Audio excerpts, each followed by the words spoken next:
శ్రీరామనవమికి భద్రాచలం ముస్తాబైంది. సీతారాముల కళ్యాణానికి సర్వం సిద్ధమైంది. ఇవాళ జరిగే శ్రీ సీతారాముల కళ్యాణ మహోత్సవానికి మిథిలా స్టేడియం ముస్తాబైంది. వివాహ వేదికను శోభాయమానంగా అలంకరించారు. మధ్యాహ్నం సరిగ్గా 12 గంటలకు అభిజిత్ లగ్న సుముహూర్తాన సీతారాముల కళ్యాణం జరగనుంది.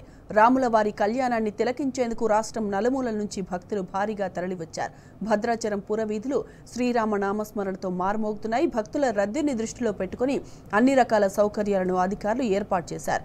భక్తులకు పంపిణీ చేసేందుకు 2 లక్షల లడ్డూలు సిద్ధం చేశారు.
సూర్యుడే సింధూరంగా జాబిలమ్మ సిగమల్లికగా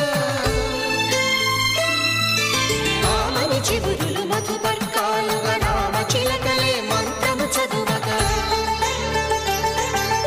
రాముని దోసిట హరినీలాలుగా సీత గుప్పిట సిరి మల్లికలుగా తళతళ తారలు తలంబ్రాలుగా తరుణ దంపతుల తలపైరాలుగా కళ్యాణం చూద్దాం.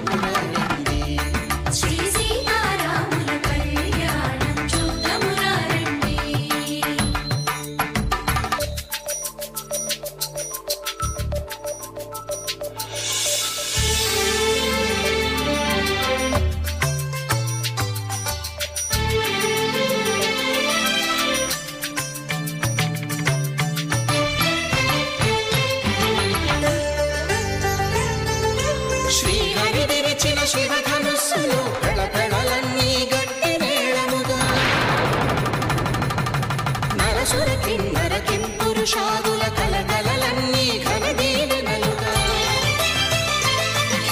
మురిపాలన్నీ మునిభక్తులలో ముత్తైదువలై ముసిరినవ్వగా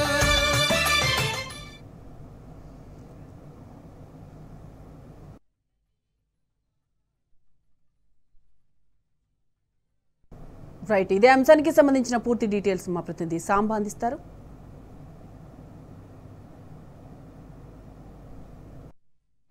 భద్రాచలంలో సీతారాముల కళ్యాణానికి సర్వం సిద్ధమైంది. సర్వాంగ ముస్తాబు చేసినటువంటి మిథిలా స్టేడియంలో కాసేపట్లో సీతారాములను ఆసీనులు చేయబోతున్నారు. ప్రతి ఏటా శ్రీరామనవమి రోజు జరిగేటువంటి కళ్యాణ క్రతువుకు సంబంధించినటువంటి మిథిలా స్టేడియంలో మనం ఉన్నాం. ఇక్కడ వేలాదిగా తరలివచ్చినటువంటి భక్తజనంతో మిథిలా స్టేడియం అంతా రామనామస్మరణతో మారిమోగిపోతా ఉంది. అట్లాగే అందంగా తీర్చిదిద్దినటువంటి మిథిలా స్టేడియంలో ఉన్నటువంటి ఏకశిలా కళ్యాణ మండపంలో సీతారాముల కళ్యాణం కన్నుల పండుగ సాగబోతుంది. ఇప్పటికే భద్రాచలం అంతా కూడా భక్త కోటితో నిండిపోయి శ్రీరామ నామ స్మరణ మారుమోగుతూ ఉంది. ఒక పక్క పుణ్య గోదావరిలో స్నానం ఆచరించినటువంటి భక్తులు ఉదయాన్నే వారికి కేటాయించినటువంటి గ్యాలరీలోకి వచ్చి స్వామివారికి కళ్యాణోత్సవాన్ని ప్రత్యక్షంగా తిలకించేందుకు ఆసీనులైనటువంటి పరిస్థితి కనిపిస్తుంది. మొత్తం భద్రాచలంలో ఇవాళ ఒక్కరోజు జరిగేటువంటి కళ్యాణం ఏటా శ్రీరామనవమి రోజున జరిగేటువంటి కళ్యాణానికి లోకోత్తరమైన కళ్యాణంగా పేరుగాంచినటువంటి పరిస్థితి ఉంటుంది.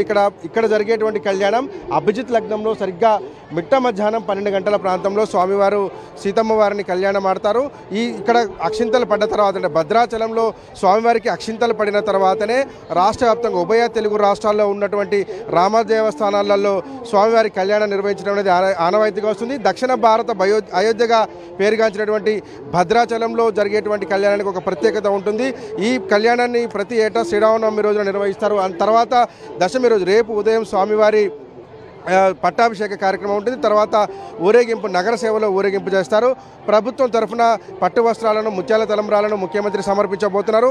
ఆయనతో పాటు 6 మంత్రులు, రాష్ట్ర మంత్రులు, 2 కేంద్ర మంత్రులు కూడా స్వామివారి కళ్యాణానికి హాజరవుతున్నారు. ఇప్పటివరకు మనకు ఉన్నటువంటి సమాచారం ప్రకారం ముందు సుప్రీంకోర్టు, హైకోర్టు, తెలంగాణ, ఆంధ్రప్రదేశ్ సంబంధించినటువంటి హైకోర్టు సంబంధించినటువంటి 11 మంది జడ్జిలు కూడా ఈ కళ్యాణాన్ని తిలకించబోతున్నారు చెప్తున్నారు. వీవీఐపీల తాకిడి ఎక్కువగా ఉండడంతో భద్రాచలం మొత్తం కూడా పోలీసుల భద్రతా వలయం మధ్య ఉండిపోయింది. దాదాపు 1800 మంది పోలీసులతో కట్టుదిట్టమైనటువంటి భద్రతా ఏర్పాట్లను చేసినటువంటి అధికారులు ఎక్కడ కూడా ఎలాంటి అవాంఛనీయ సంఘటన జరగకుండా జాగ్రత్తలు తీసుకున్నారు. ఈ సెక్టర్లలో ఉండేటువంటి భక్తులకు ఉక్కపోయకుండా ప్రత్యేకమైనటువంటి బాయిలర్లతో పాటు ఎల్ఈడి స్క్రీన్లను కూడా ఏర్పాటు చేయడంతో పాటు మిస్ట్ ఫాగ్ ద్వారా నీటి తుంపరలను వెదజల్లేటువంటి కార్యక్రమం చేస్తున్నారు. కాసేపట్లో రామనవమి కార్యక్రమానికి సంబంధించినటువంటి ప్రధాన ఘట్టం జరగబోతా ఉంది.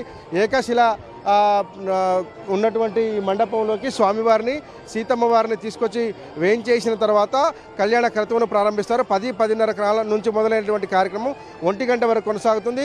ఇక్కడ దొరికేటువంటి తలంబ్రాలకు, సీతారాముల యొక్క తలంబ్రాలకు విశిష్టమైనటువంటి ప్రఖ్యాతి ఉంటుంది. కాబట్టి 200 క్వింటాలకు సంబంధించిన అక్షింతలను సిద్ధం చేసి దాదాపు 80 స్టాళ్లలో భక్తులకు వితరణ చేసేందుకు సిద్ధంగా ఉంచారు. 2 లక్షల లడ్డూలను భక్తులకు అందుబాటులో ఉంచారు. ఈరోజు జరిగేటువంటి నవమి కార్యక్రమాన్ని దగ్గర 1,00,000 నుంచి 1,50,000 మంది భక్తులు ప్రత్యక్షంగా తిలకించేందుకు ఏర్పాటు చేశారు.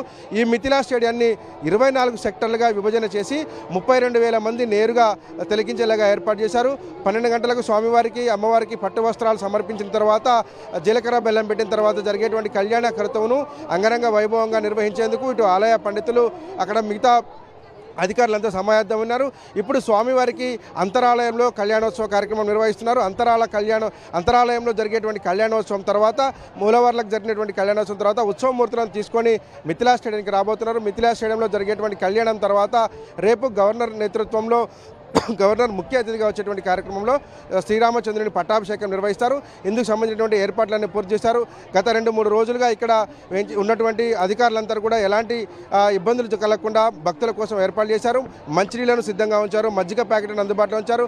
స్వచ్ఛంద సేవా సంస్థల ద్వారా కూడా మొత్తం భద్రాచలం అంతా కూడా పలహార వితరణ, అట్లాగే స్వామివారి కళ్యాణం అంటేనే, సీతారాముల కళ్యాణం అంటేనే పానకము, వడపప్పు, పులిహోర చాలా ప్రత్యేకంగా చెప్తారు. కాబట్టి భద్రాచలం నగరం అంతా కూడా స్వచ్ఛంద సేవా సంస్థల ద్వారా ఈ అల్పాహారాన్ని ఏర్పాటు చేసేటువంటి కార్యక్రమం కూడా రాష్ట్ర ప్రభుత్వం కావచ్చు, ఇక్కడ ఉన్నటువంటి అధికారులు తీసుకున్నారు. మొత్తంగా కాసేపట్లో సీతమ్మ వారి కళ్యాణానికి, రాములవారి కళ్యాణానికి సంబంధించినటువంటి క్రతువు ప్రారంభం కాబోతోంది. పెద్ద ఎత్తున ఏర్పాటు చేశారు. చలువ పందిళ్లతో మిథిలా స్టేడియాన్ని సర్వాంగ సుందరంగా ముస్తాబు చేశారు. తెలుగుదనం ఉట్టిపడేలాగా అలంకరణ కొనసాగించారు.